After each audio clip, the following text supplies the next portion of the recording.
Hello and welcome back to the 36th episode of the Tower Sports Advising Podcast. Obviously, we're back. Obviously, took off the summer with our team, recruiting wise, doing all those things. Our sole focus was essentially our team. Kind of diving into that, it's this summer, I feel like we saw a lot different recruiting tactics than prior years. I think with that being said, I think the portal has weighed heavy on essentially the way people are recruiting. Obviously, rules are forever changing now with the 5-for-5 and the 2022s. Correct me if I'm wrong, but they did not getting their year back, right? So they only have 4 years to compete with the option of, God, I believe in baseball because I know football did an injunction as of 3, 4 days ago that I don't even know you're if it's see- that long ago. yeah, you're seeing pro guys, the Browns tight ends going to LSU. He played at Ole Miss under Kiffin. So I think for football, I know for a fact they got their year back. A lot of committees are voting on not letting them come back. But as of right now, they're getting special injunctions from the court to play. So I believe that the 2022 class is kind of still up in limbo, even though school's in session and it's August 26th. So I was just there's a say lot of, school started for most people. yeah, there's a lot of rules and things like that. But yeah, they implemented the 5-for-5, which I wasn't a big fan of to start, but I think it might be a good thing for the long haul because it will entice kids to, if it is used, entice kids to continue their education and go for a grad degree. So it's kind of grown on me a little bit. I agree with them. I mean, to the point, right, of like, I think about when we played, right? And your medical and your regular red shirt, right? So essentially, if you got hurt twice, you still had 4 years to play. But like the way I kind of look at it now is like, all right, you have the 5-for-5. And again, 5-for-5 has only been implemented at Division 1 and Division 2. So D3 is still up in the air. So my thoughts here before I dive into essentially the 5-for-5 thoughts of what I'm talking about, what it used to be is now you can go play it. Like I'll use Endicott and Salve because those are, in my opinion, the two best ones around here. You can go play 4 years there and then go get a grad degree at a Division 1. So it's like it's a benefit to a lot of these kids. And I was listening to some. I don't think it was a recruiter, but I don't remember actually who it was. But he was saying essentially along the lines of most guys aren't going to use the fifth year anyway, right? They're going to do their 4 years, 4 degree, and then move on with their lives. So I mean, it helps to a point, but I think it also makes kids want to do a grad degree now. Whereas before, I don't know how much of a grad degree has been relevant depending on what major and what type of field you want to go into after you graduate. But now I feel like we're back into that transition of everyone wants to get a grad degree. Every business, hey, when you're looking at this, they wanted a grad degree. So I mean, I'm interested to see over the next couple of years on how it's going to transition essentially the way they want it to. I could also see them saying, hey, we're not doing this again. And in 2 years, we're back at plan A again and trying to figure out something else. I mean, going off of the 22s, and if they don't get their fifth year back, I'm interested to see how kids, let's just say a 22 took their red shirt their freshman year, right? Do they still get to play the fifth year? We'll see. I would I don't know. assume so. I think it's Right. more I for don't know how the ruling is. people who have exhausted all their eligibility. So 26, so it'd be over, so it'd be 27 if I'm doing numbers correctly. I think it's more along the lines of the kids who've already exhausted their 4 years. So you started in fall of 21, you played spring of 22, continue on 22, 23, 23, 24, 24, 25, right? Coming into this year, it's more or less just if you've exhausted all your 4 years and no injuries, no medical, no non-medical red shirts, it's do they get an extra year because they would be on that fifth year mark. So I think that's kind of what they're deciding on to see if that would justify anything. But I don't know. I find it interesting. I think everything's an evolving door nowadays, but I think it's like we talked about with school. I think it's a good thing for school, not more athletics, but I think it will not force kids, but I think it will entice them to, hey, I know my jobs that I'm looking in is going to probably want an MBA or something along the lines of a master's degree. Hey, why not start it? And then maybe you get to a company that will pay for the rest of it, right?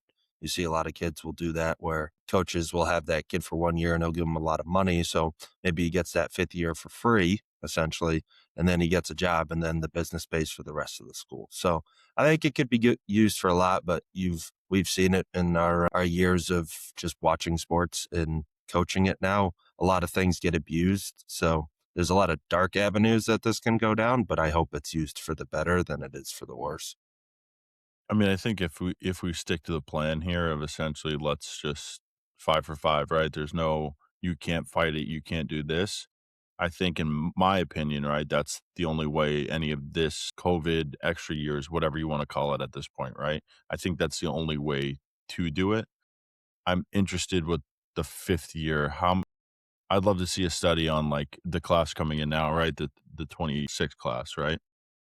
I would love to see what when they're 2031, right? I would love to see what the options of 5th years used versus not.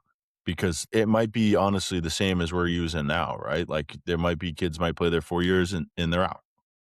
You could be at the over 50 mark, or you could see a spike and it's like 70 to 75% because let's just say a kid's at Salisbury and he has 4 years of really good baseball and ends up at a Power 5 school. Who knows, right? Like, there's a lot of different avenues, but I think this is, in my opinion right now, this is the only way to guarantee kids the right amount of time to play.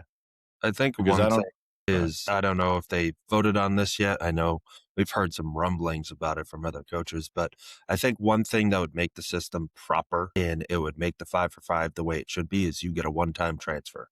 That's it. Done. Because it would entice you to stay or school longer for the fact that, hey, if I transfer within 4 years, I got one of those. But hey, also, when I graduate, I'm a free man, right? I have no bearings on anything because I did my 4 years or 3 years, however many years you did at that school, but you earned your degree. So you earn the right to pick the next school that you want to go to. I think if they crack down on that and of course keep, like we've said, the hey, a coach takes another job, you get that free transfer, right? Like kind of the olden days. If they go back to that and you get a one-time no sit out transfer, but after that you have to sit out a year, I think it would make the 5 for 5 work better because people will be like, okay, I'll grind out my 4 years or 3 years, get my degree. And then, hey, I have that fifth year. I have the free will to go wherever I want to. So I think those two would be hand in hand in enticing the rule and making it a proper, better rule to protect the athletes. I mean, think about it, right? You have the one time, and then I agree with the grad transfer, right? That's obviously you can go wherever you want. So let's just say you go to a Division 3 your freshman year, absolutely hate it. It's not the fit for you. You want to move closer to home, right? You might have moved away from home. It's easier to move back towards home, find a school, finish out your 3 years, and then if you want to have that grad year, you pretty much have that no limit option, right? But then you essentially go back to when we played of if you were at D1, you had to play 2 or 3. If you were at 2, you had to play 3. The only way before is you could move up. So you could go 3 to 2, 2 to 1, blah, blah, blah. People don't realize that, right? That there was really no sit out option that way. And now it's like a huge thing, right? It's like, all right, how many kids end up at UConn from Division 3, or how many kids in Division 3 end up at a Power 5 school after 4 years, right? Those are like the stories that you hear now. But before, like those weren't, nobody really cared about those things. Now it's like, oh my You God, heard the these, vice versa. You heard how many Power Fives ended up at a D2 or D3, or how many UConn kids ended up at a Southern or at New Haven or something like that, right? So I think it's funny how it's totally flipped its script because now D3 is the hotbed and D2 is the hotbed of taking guys to go D1 because they don't have that restriction anymore. So it's just funny to see how much it's flipped in such a short amount of time. right. I mean, essentially, it's just th- people need something to complain about, right? But it's like, at one point, is there no complaints? I don't think there'll ever be that point, right? You're always going to get to the point of like, oh, this kid didn't get enough. This kid didn't have the career he wanted, or hey, this kid had two season-ending injuries in his fourth and fifth year. Now he's going to try to fight it in court, right? Again, those are all things that like are going to play out, but that's just where we are in essentially the world of sports. Plus, And again, love college football, right? I'm not a big college basketball person, but I understand obviously the hype and how much money's involved and all those different things, right? Those 2 sports you'll never compare to any other sport in college sports. Revenue. People can wanna right, right, but when people talk about things, we sit here and we're like, "Oh, well, Texas football did this, Duke basketball did that." The amount of money those programs are worth compared to the rest of their programs isn't even it probably doesn't even add up to the one, right? So you're sitting here essentially arguing about nothing. And then that goes back to your point of where we started this conversation today is the guys going to the NFL, getting cut, and then going to play college football again. If that was college baseball, you'd never even hear about it because it wouldn't even be a thought process for most kids Well, that are it's in that because position. it's happened. They just can only play D2 baseball. We've seen it Right. before. Well, So that's that's the kids in the funny thing. islands that don't It's make an it through pro outrage. ball. It's an outrage thing, but we've seen it. Again, we haven't seen a college athlete in the sport of baseball go get drafted in the minors, play a couple minor league games, and say, "Hey, I'm good. I'm going back to college." But I think, again, I think it's very revenue driven. So, like, and again, it just hasn't happened. So it's all speculation for baseball. But the NCAA is really in a tough spot because you're essentially allowing kids to, who I like I've said to everyone, I'm a big 30 for 30 guy, right? Like Bo Jackson wasn't allowed to play his baseball season because he took a plane ticket to go meet with the Bucks.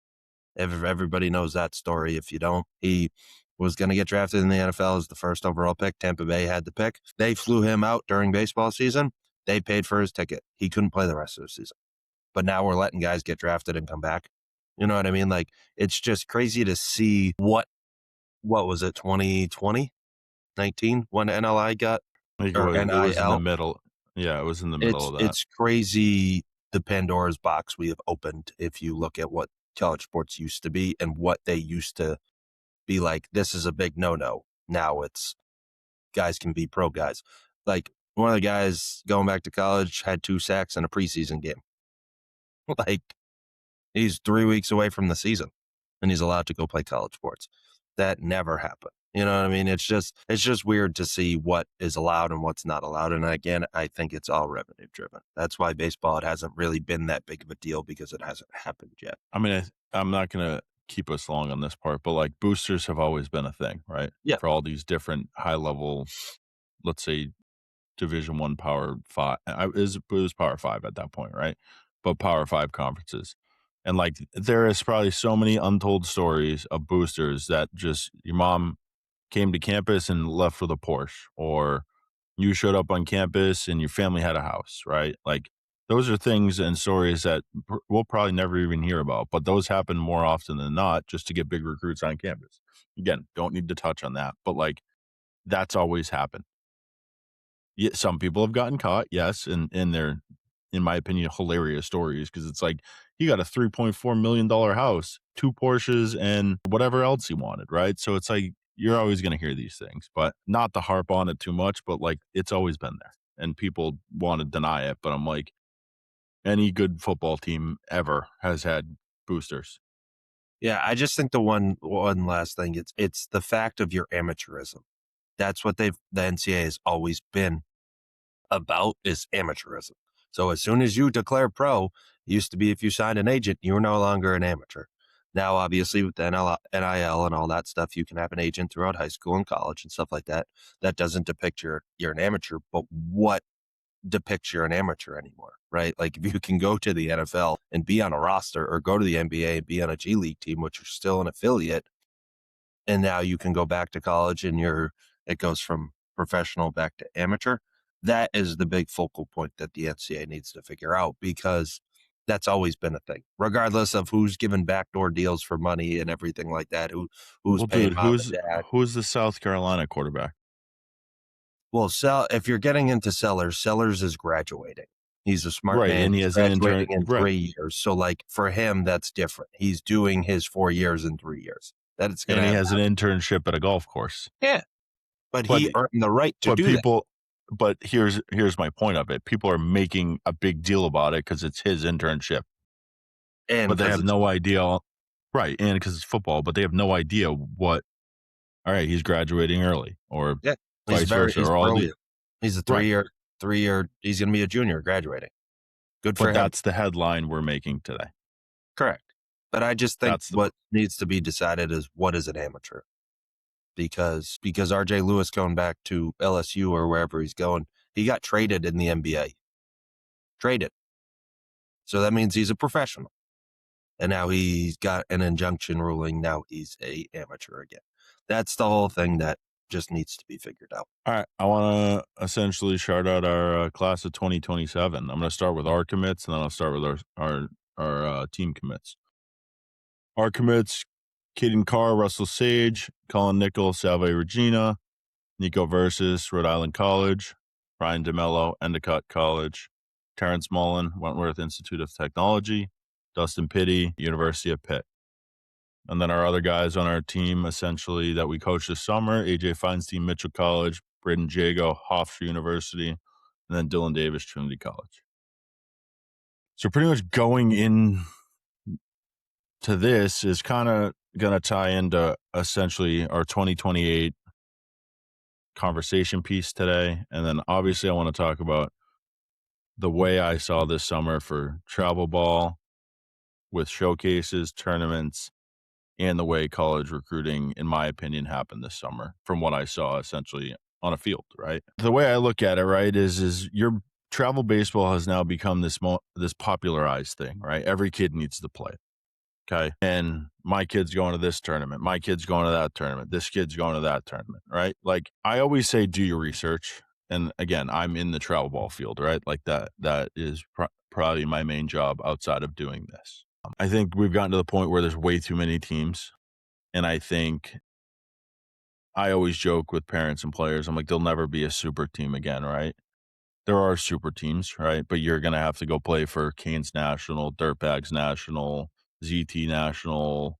I don't know, you name it, right? All these different programs. And that's where you see, all right, they have 17 Power 5 commits. But like people forget about, okay, let's go play for one of those teams, right? I get invited to play. Let's say you get invited to play the national circuit for the whole summer and you're a 2028 and you see all these kids on your team committing to Coastal Carolina, Texas, Yale, whatever, right? How many of those kids end up committing to a school that's in their area of where they grow up? I feel like you see that part more often now than you do. And this is with the back end guys. This isn't like you're not talking about your 1 through 9 starters every day and your 1, 2, 3, and 4 on the mound, right? This is the rest of that because you look at those rosters, right? There's 35 kids on that roster. Are you And talking I about look at it, college roster or are you talking about AAU roster? I'm talking about travel ball. Yeah, I don't know. I think it's funny nowadays because I felt like I've said before, I'm a big older type of person. Like I like watching old ESPN docs and all that stuff. My favorite thing used to see like you would see Mississippi State would have like 40 guys and they all live like in a 100-mile radius of Miss State. So I feel like it's been branched out a lot. Obviously, there's a higher concentration of athletes down in the South that stick in the South, but I feel like there's a lot more people you see up in the Midwest that end up down south, or some people down south end up in the Midwest. So I think I've personally seen a bigger change of sticking within your home region. I might be different than everybody else thinking that way, but I think I've seen a lot of people be like, "Oh, he committed there? That's a far drive for mom and dad." So I think I'm different on that aspect. I don't know where you were going to go with it, but I feel like I've seen it a lot different that kids are open to the idea of going to different schools in different areas. So essentially where I was going with it, right? It's not that they're not open to doing that. It's I look at travel ball now, right? There's just so much money involved in travel ball. Like people talk about college, right? And all these different rulings and all these different things of how much money is being passed around, right? And I'll see people on Twitter be like, all right, travel ball is a business, right? But like every kid wants to go play that national circuit. They want to go to Marietta. They want to go to Lake Point. They want to go to Jupiter. They want to go here. They want to go there. But like at the end of the day, how many of those kids are good enough to even go there? That's kind of where I'm getting at, right? Like I feel like the identity of the player of like, I'm a Division 1 athlete. I'm a Division 2 athlete. I'm a Division 3 athlete in today's generation has kind of got thrown out the window until somebody tells you that. Most kids are like, Oh, I could play Division I baseball. Well, can you? And I mean that in the nicest way, but like everyone that throws 90 thinks they're going to a Power 5 now, especially in our area, right? How many of those kids end up going to a Power 5?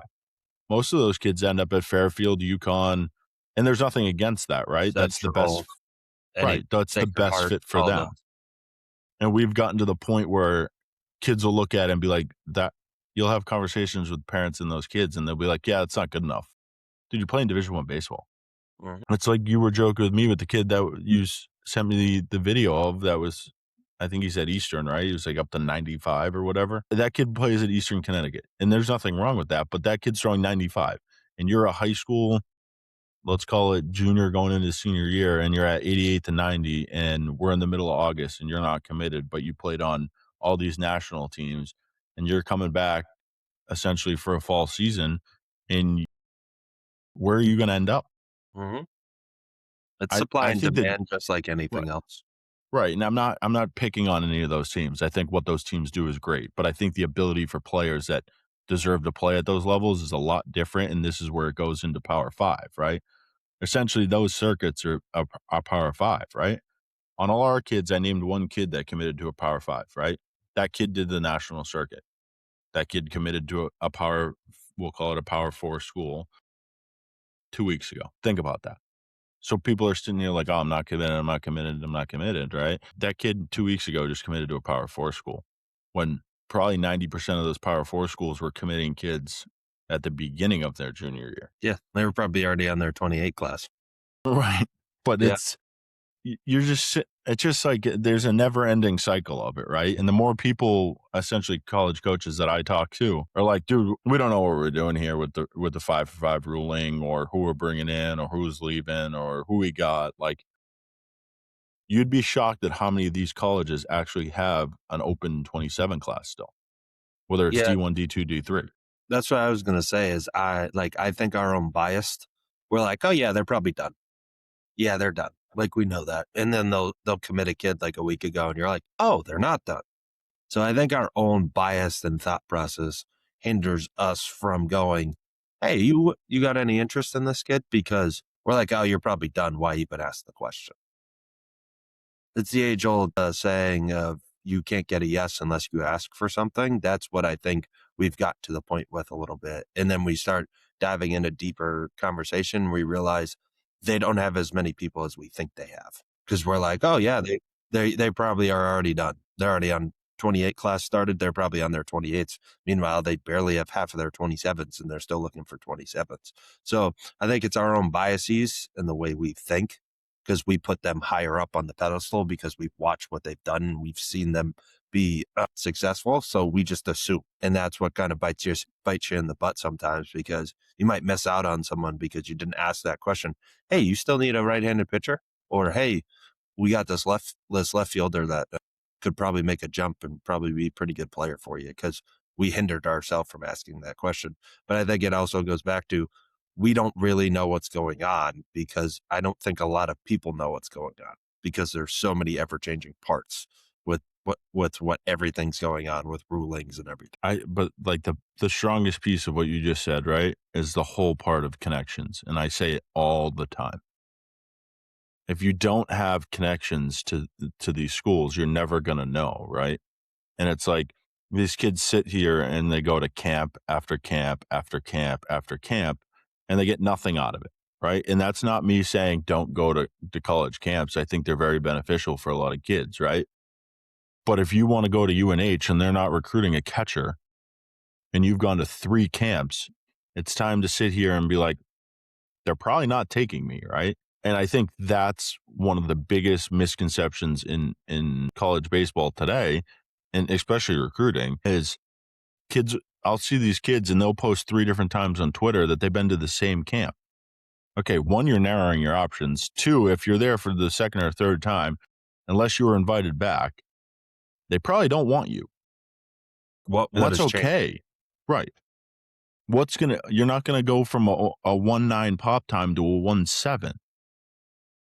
And you're not gonna hit 5 homers in a row and expect to get it's just I think recruiting now, then like you try to help people and they don't want to listen to you, right?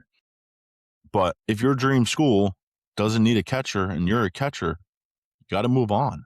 And I think I forgot who, I think it was one of the prep baseball guys, but it was like essentially along the lines of the tweet read like, if your goal is X, and it was meaning school, right?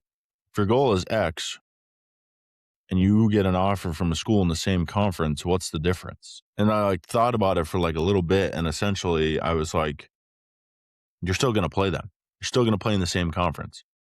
And yeah, you might have been set on the campus, right? But like, what if the other school in that conference is giving you more money and you got nothing out of that one? You haven't had a phone call. You paid for 3 camps. Let's just say you spend $500 to $600 on camps and never even gotten a text message or a follow back on Twitter. And you're sitting here, oh, I spent all this money, right? You got nothing out of it. But hey, you can go prove that you can play in that conference and go play on another team in that conference and hopefully have a better career there than what you thought you would have at the other school. Or just like everything else in this world, you pop off and then they go, hey, we made a mistake. It happens all the time. We see it all the time with now with the portal, you see many of kids go from in conference to in conference. Like I'll use this for an example because he's a local kid, like Maverick Rizzi, right? He was at LSU, Worcester. He was a Worcester kid. He won a national title with LSU. He's at Ole Miss now, still the SEC. You know what I mean? And I don't know his story of was LSU's dream school, blah, blah, blah, everything like that. But like, if you're good enough to be in that conference, there's a reason to be in that conference. So like, you can absolutely say Auburn's your dream school, right? But Alabama recruited you because Auburn didn't, right? But you popped off and hey, the Auburn coach wanted you, you can absolutely go there. And I'm just using that for an example. But like, I think we get so dead set on the schools we want to go to. And I'll touch on this a little bit later. Like when we talk with all our athletes that we work with, we always have them narrow down their schools at the start of the summer to 10. And then we slowly, as time moves on, we narrow them down to, can I play here? Can I get in here academically?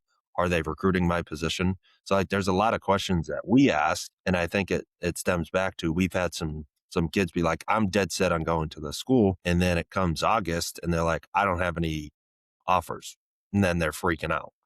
You know what I mean? So it's okay to be stubborn, to hold out, like everything like that, if it's your dream, but you always got to have a pivot plan because you don't want to be stuck in the mud when it comes to, if you want to commit in September or late August and you have no offers and you're panicking because the summer just ended. I think the biggest advice obviously I coach travel ball, right? And advise kids. But I think the biggest complaint I've gotten from college coaches in the travel ball space essentially is college coaches are sick of connecting with players through travel coaches.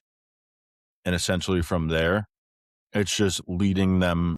Essentially, the travel coach is leading on the college coach to bring that kid on campus, and that kid has zero interest in the school. And I've had that conversations 3 times this week with 3 different schools.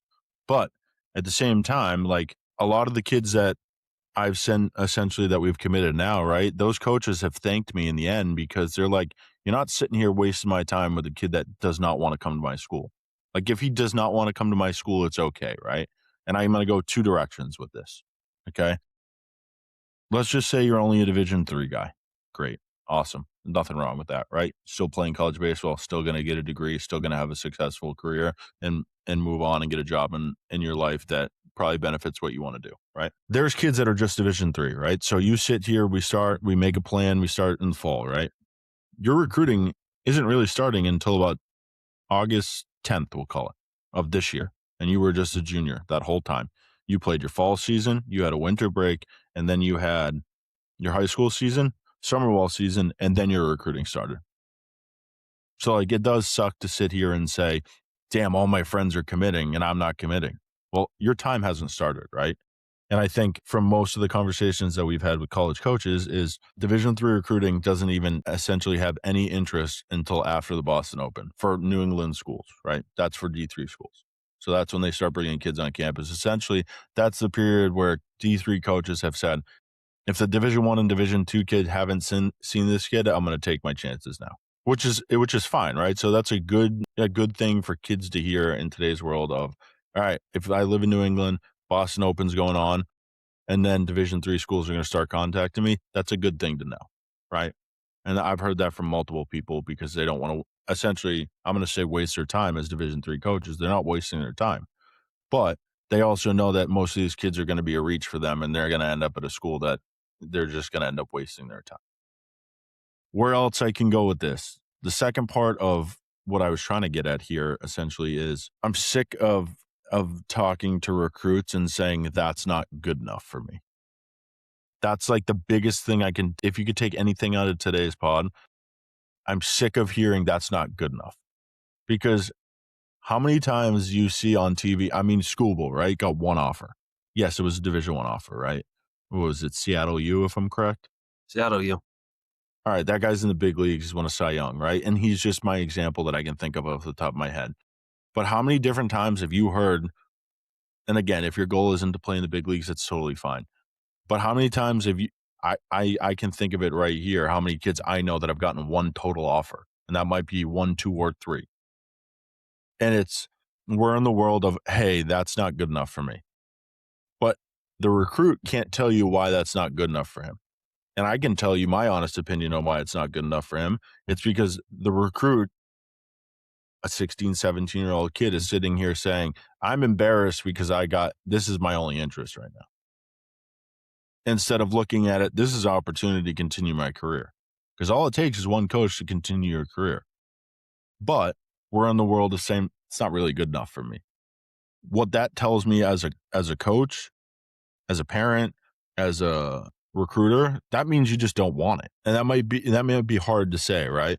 But I'm sitting here telling you, in my opinion, if that's your only offer and let's just say we're at September 10th of 2026 and you don't have any other offers and you're not entertaining that coach every single day, just saying, hey, coach, just reaching out, or every week, whatever, right? That just tells me you don't really want to play college baseball.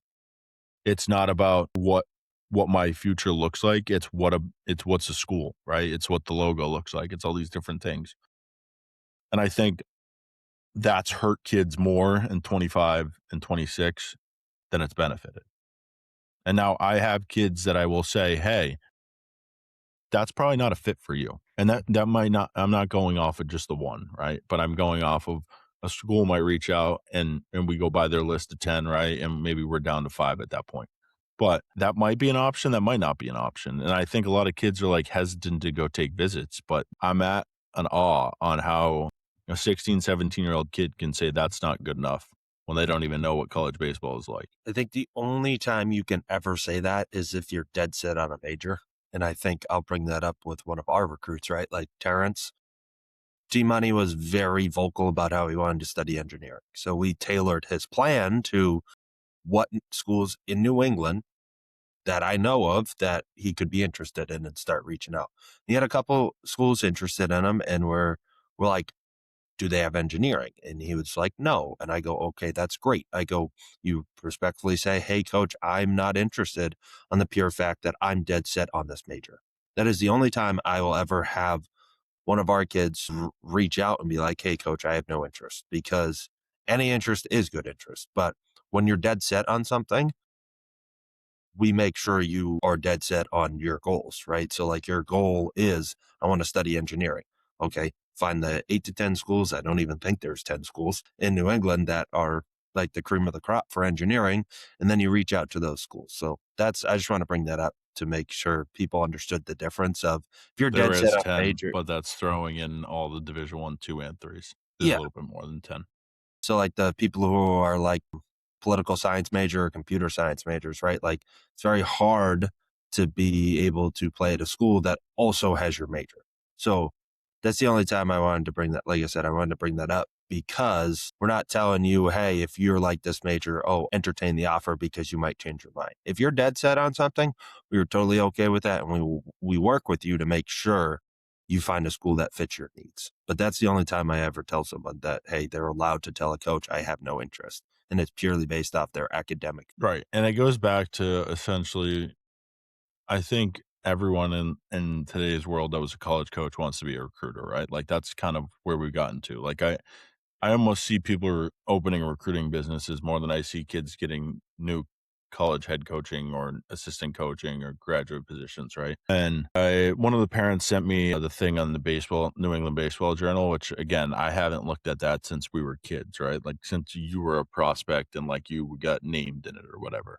I haven't I seen got it since they put up the $8 purchasing fee. It used to be right. free at one point in time, but that's nor here nor there. But I thought it was cool. So yesterday they kind of been sending out essentially how many commits, who's committing where, and they're kind of updating it every week, which I think is a little bit different than when we were, which is cool because then you can, it's just another essentially outline of where you can find information of where kids are committing or kids maybe you're going to school with or blah, blah, blah, right?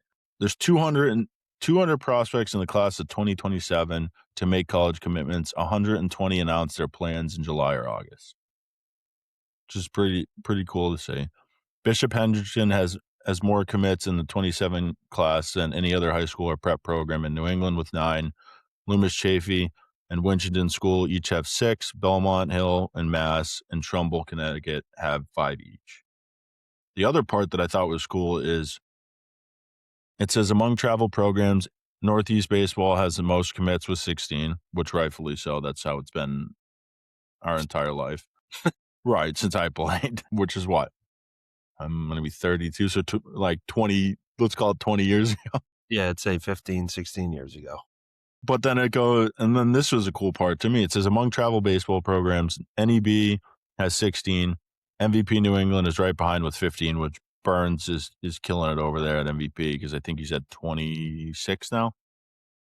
I think he had 3 yesterday. GBG Northeast has 12. Nakona has 9. Baseball U, CT has 8. And then Wow Factory East Coast has 8. I think the way I look at this, right, is NEB has 2 teams, right? 16, awesome. Burns has 2 teams at 27.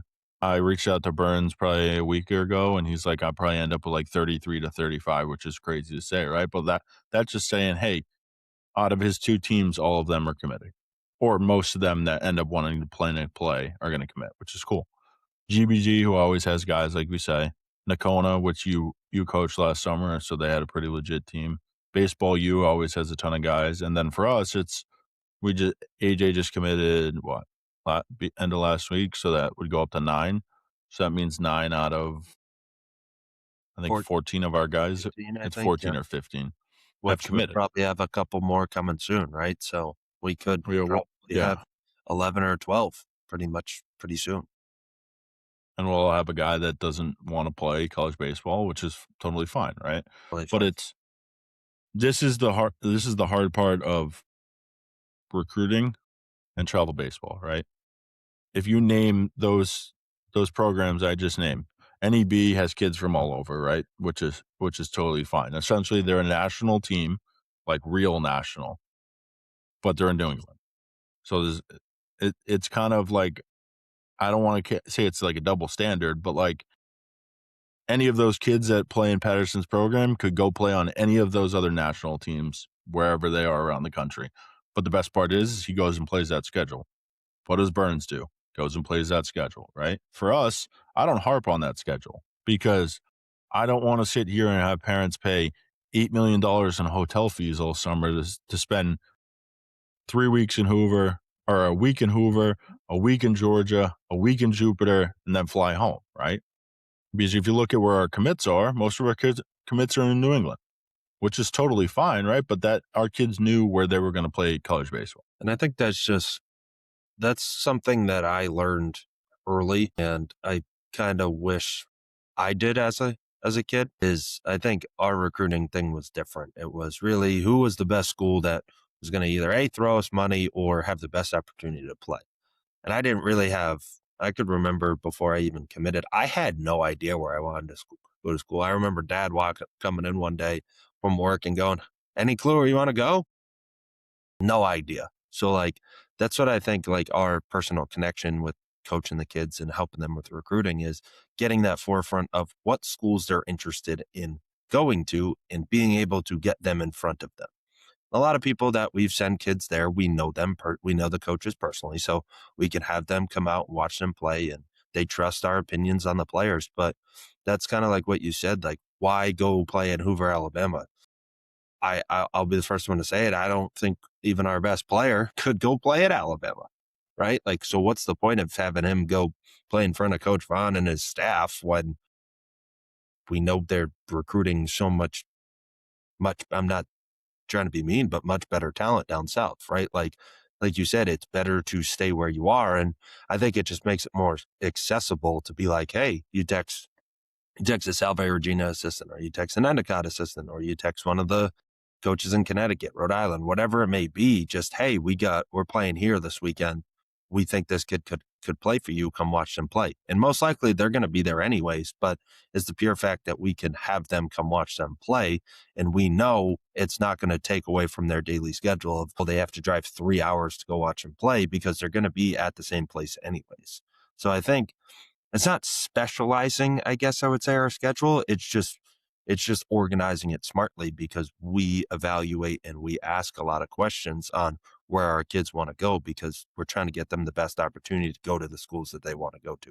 And like you said with Patterson and Burns, right? Like a lot of those kids, if you look, they're top 20 players in New England. So a lot of them are going to probably play Power Five baseball. So they're getting, obviously, they're recruiting here, but they have a higher likelihood of playing down south. So they're going to take that travel ball circuit down south, because they're going to push to maybe, hey, go to an Alabama or go to an Ole Miss, a Coastal Carolina, go out south to UCal Berkeley, right? So like for us, it's kind of just, I think it's putting your ego aside and doing what's best for the kids, and knowing that, hey, a lot of you are going to play ball up in New England, because I've realized a lot of our kids are pretty smart kids and they want to go to high academic schools. And we have a lot of them in New England. So why would we venture out of that? And I get it's experience and everything like that, but why would we venture out of that when we could have them watch them 1, 2, 3, even 4 times and get a much better judgment on? I think the key point you just made there is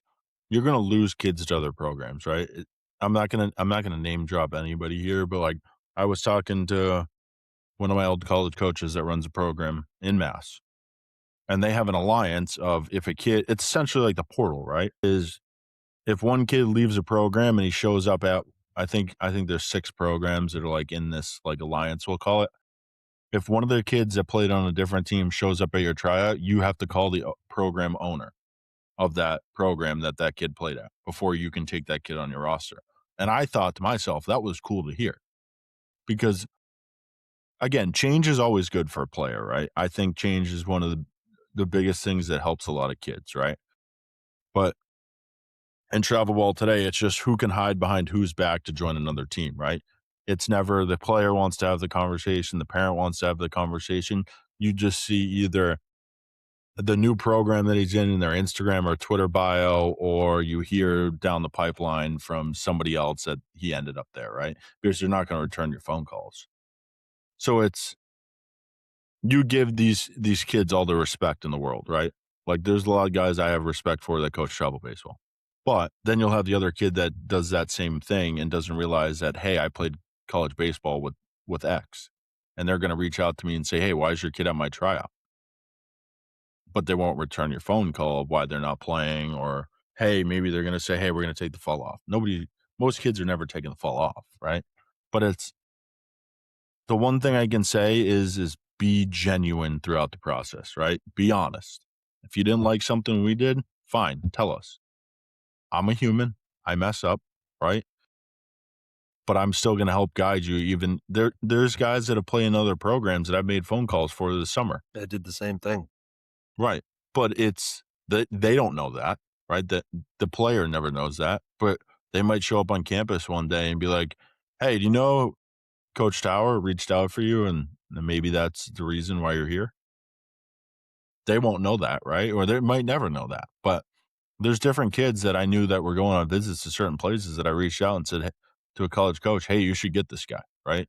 Because that's going to make your program better. That's putting the ego aside and trying to help the kids benefit their life, and trying to help a college program benefit their program. Well, I think my favorite thing to do is I'll see a kid that we play against or I coached or anything like that, and I'll be like, I'm like, this kid's got it. And then I'll see the coach that I know. I'm like, hey, have you seen this kid play? That's my favorite thing to do. I would say it's free advertisement, but like people don't realize that we're all in this to A, help kids, and B, get them to where they want to go, because that's what we had our coaches do when we were kids. So like like I said, my favorite thing to do is like if we play against a kid and he's 88 and I'm like, he's from the middle of nowhere up in Vermont.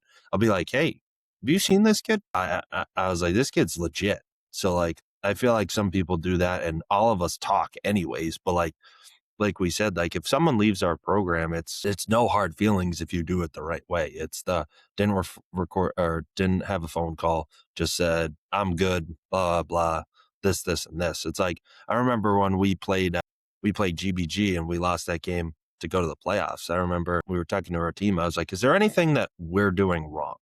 I think having that open platform to have kids advocate for if they don't feel like we're doing something the right way, to voice their opinion so we can better ourselves to better gauge what we need to improve on. I think that's very important. I don't know if that happens in all programs, but I know we try to make it a forefront to ask the kids like, hey, is there something that we didn't do both on the field, off the field, recruiting, mentally, anything like that to help us better ourselves, help the next kids improve? And I think that's kind of a big talking point is sometimes coaches get into their own ego and their own mindset that they don't need to improve, but we need to improve just as much as we're trying to make the kids improve. I want your college baseball process to be as seamless as possible, right?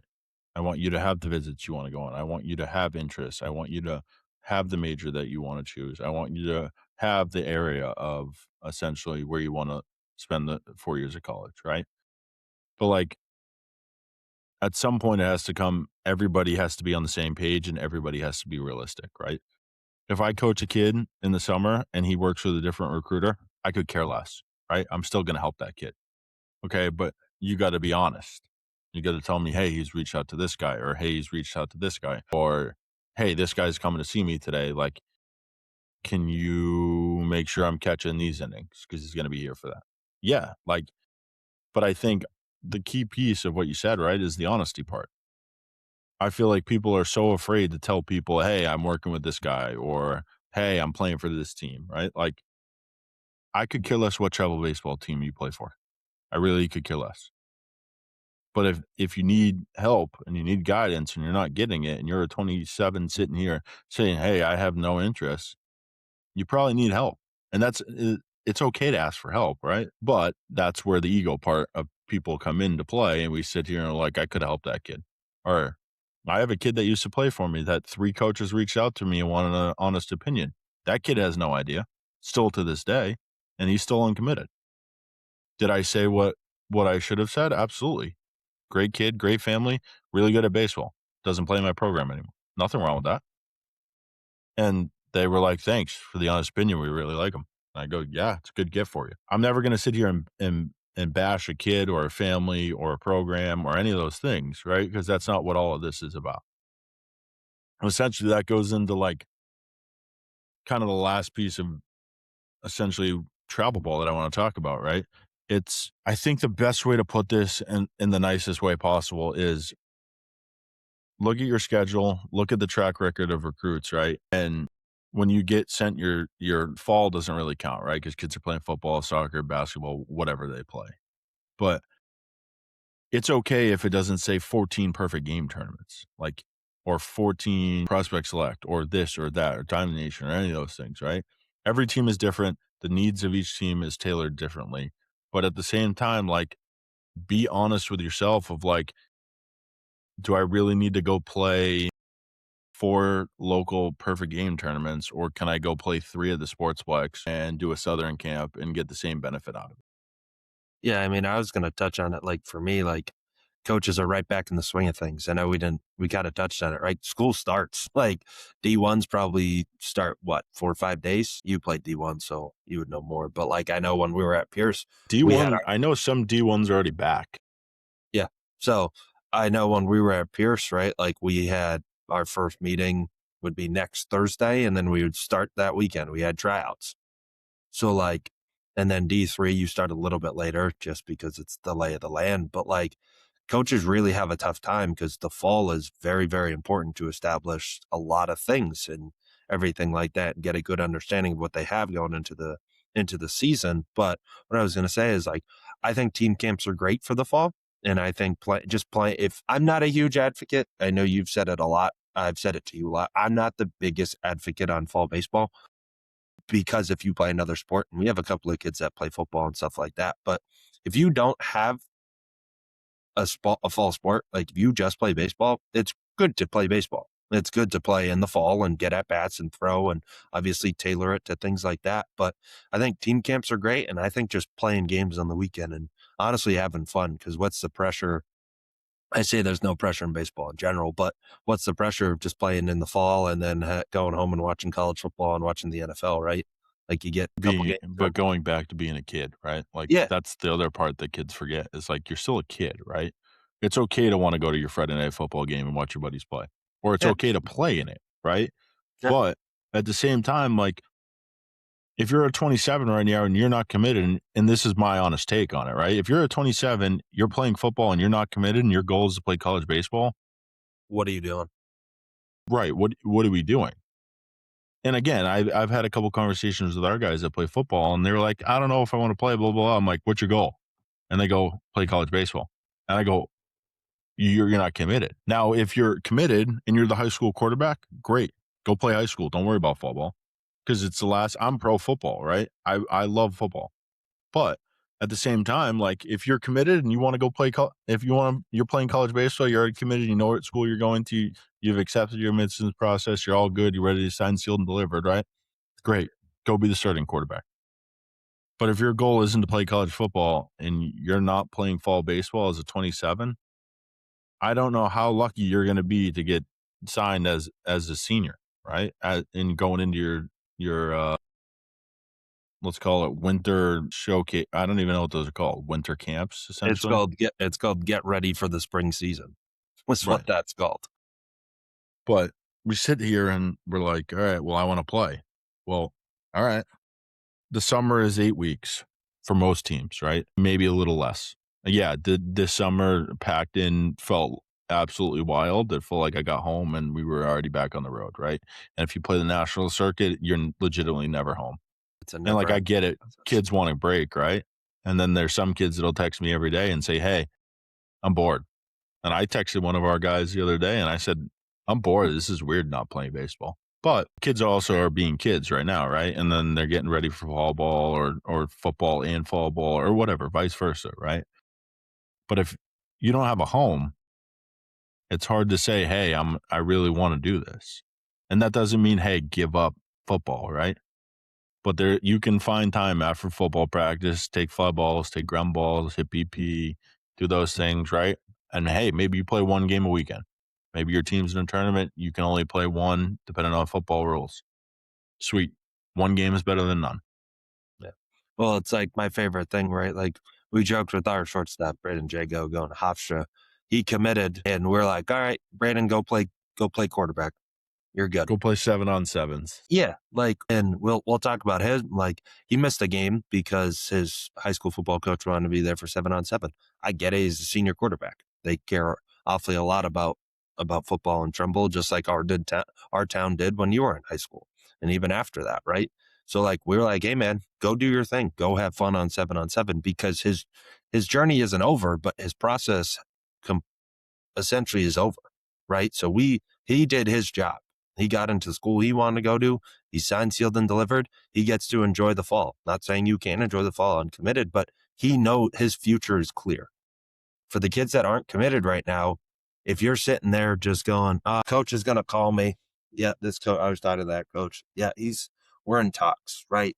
If you don't have anything set in stone, you haven't visited anybody, you don't have anything ready for the fall, and you're just sitting at home expecting something to happen, you're just wasting your time.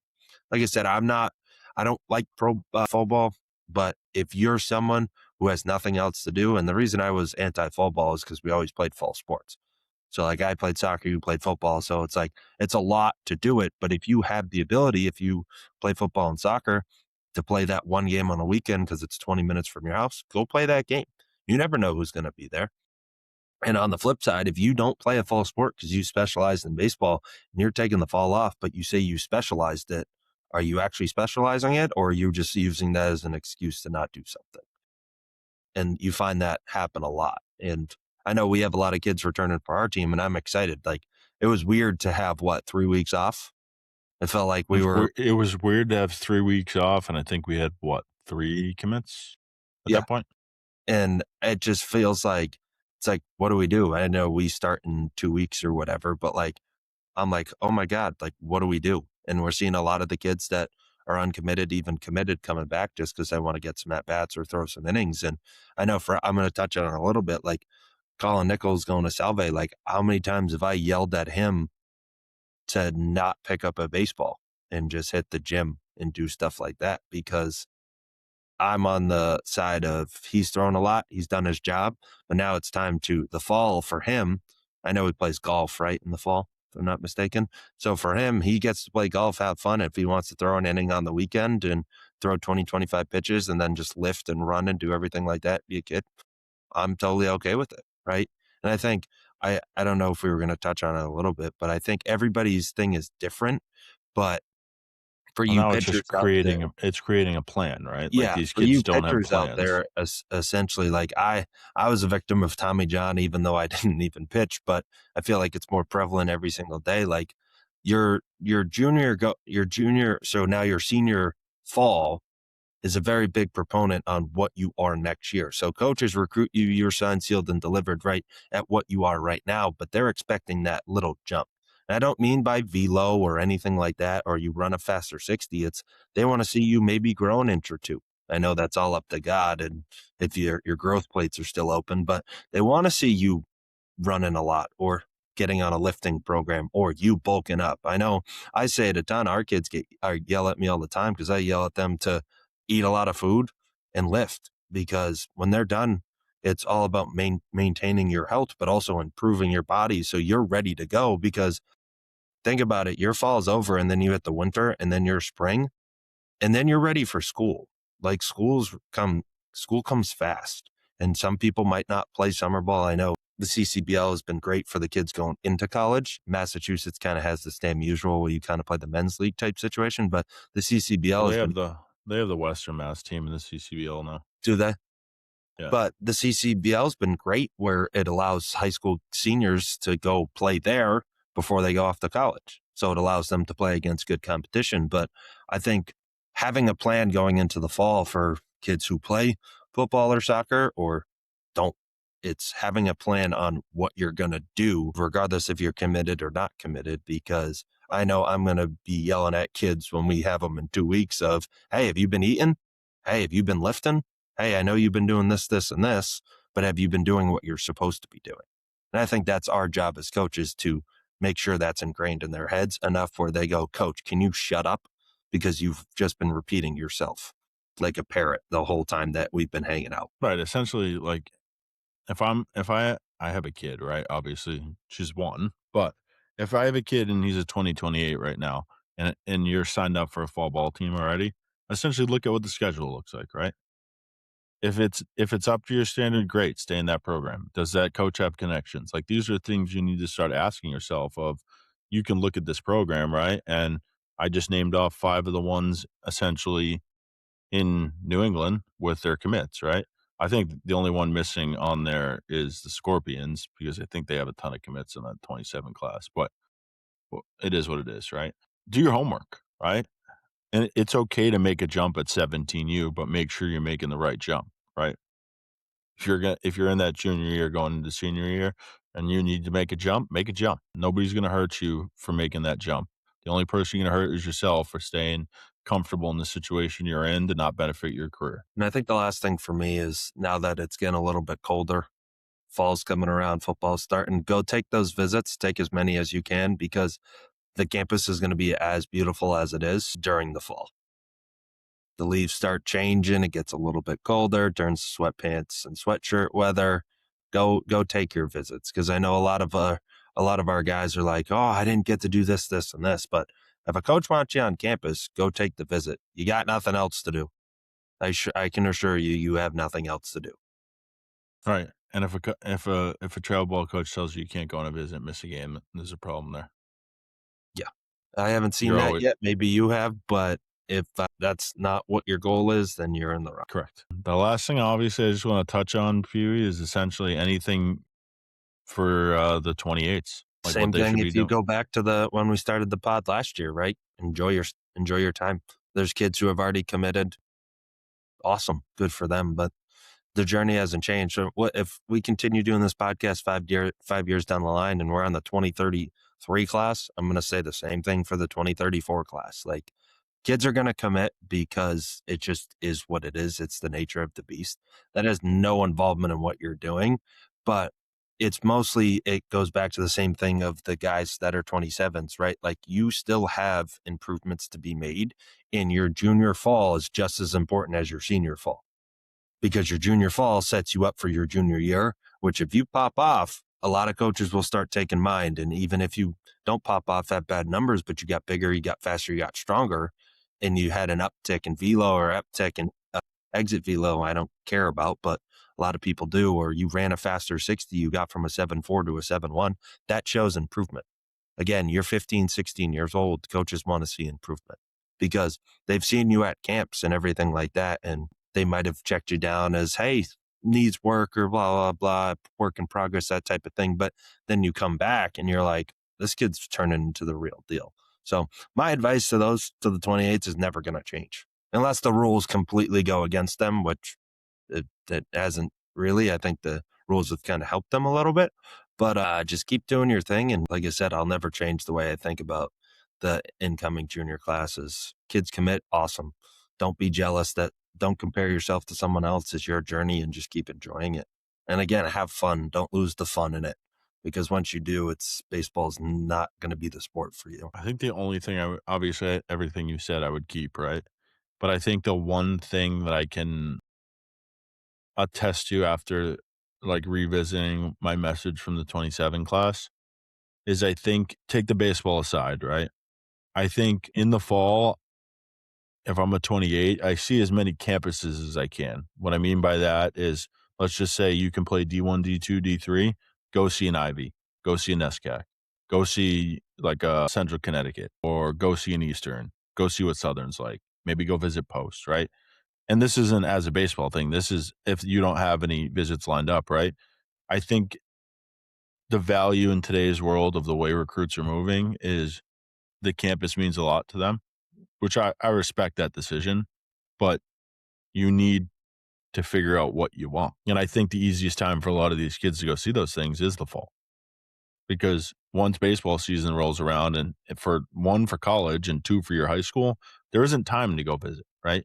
So take the advantage of the fall, right? And if you got a game at 9 a.m. and you're done by 11, you can go see USJ at 3 o'clock, go see it. Yeah, it seems like a lot, right, in the grand scheme of things, but at least when you're going in and coaches are reaching out to you, one, maybe you already know what the campus is like. Now, hey, maybe I just have to like the coaching staff or they have my major or those different things, right? So I think that's a key thing that I'm going to harp on for the 28s compared to the 27s because the baseball is going to play itself out, right? With the 5 for 5, all these different things changing. Your home's going to be your home and your ability to play at what level you're going to play at, that's just going to happen by you playing baseball. And again, obviously a college coach being interested in you. But I think the direction of going and knowing what you're looking for is becoming more valuable than not because most kids don't know what they want. And that's fine. Like I said in the beginning of this podcast, right? You're a 16, 17-year-old kid. You're not going to know what you want, right? But having a general idea of location, school size, classroom size, division, all those different things, that's going to help your process that much easier moving into recruiting during high school and obviously into summer and next fall. Yeah, I think the last thing I would say is that you can start your 10 school list early. I would say make a list of schools you want to go to and schools you think you can play at. And then kind of like you said, going off what you said, like if Eastern's your dream school, that's number one. Go watch them practice in the fall. I know Odie's not going to be upset that you're coming down to watch a game because they scrimmage on the weekends, right? Like no coach is going to go please leave my facility. I've never seen it for someone who's interested in the school. And like I They said, might no say, better. they might say, "Who the hell is that kid?" But Yeah, that's okay. but there's no better time to visit. Colleges is at its peak beautifulness. I don't know if that's a proper saying, but it's at it's at its best when the leaves are falling and school's back in session and fall sports are in full swing, because that's probably that's when you're going to be like, oh, this is the school I want to go to. You might fall in love with a couple of them, but like I said, make a list of 10 schools you want to go to. That could be, like me, number one would have been USC, right? But number one on bait, could I play there? Probably isn't USC, right? So like make a list of schools you want to go see and schools you think you can play at, and then start crossing them off the list of, hey, I like this school. I saw this, and this. And if great, if you had the chance to talk to, like if you were at USJ and you had the chance to talk to Coach Goss or Coach Johnson just briefly because they were roaming around and you had the courage to ask them a question, awesome. If you didn't, no big deal. But start writing down and start going to visit those schools, because if they come calling next year, like we talked about with like the D3 recruiting, and you're like, hey, this is a slam dunk and they offer you, your commitment's already there.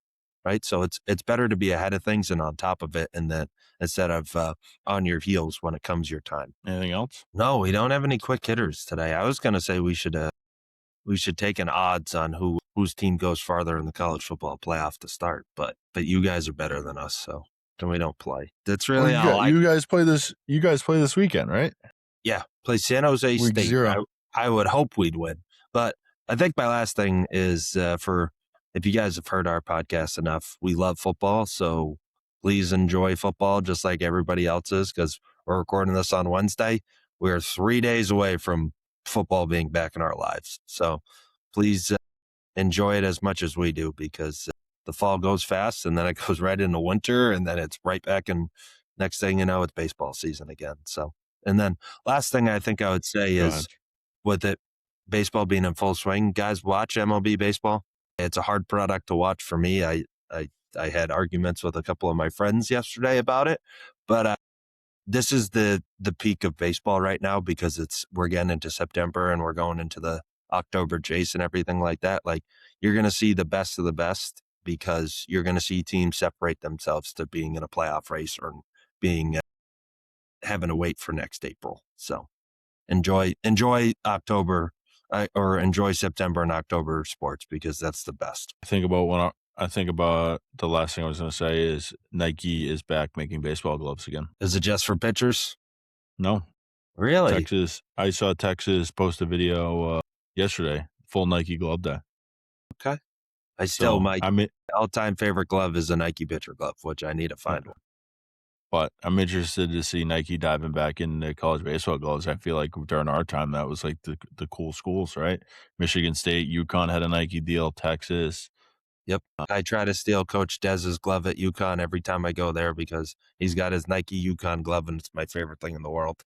Yeah. So, all right. That's a wrap on episode 36.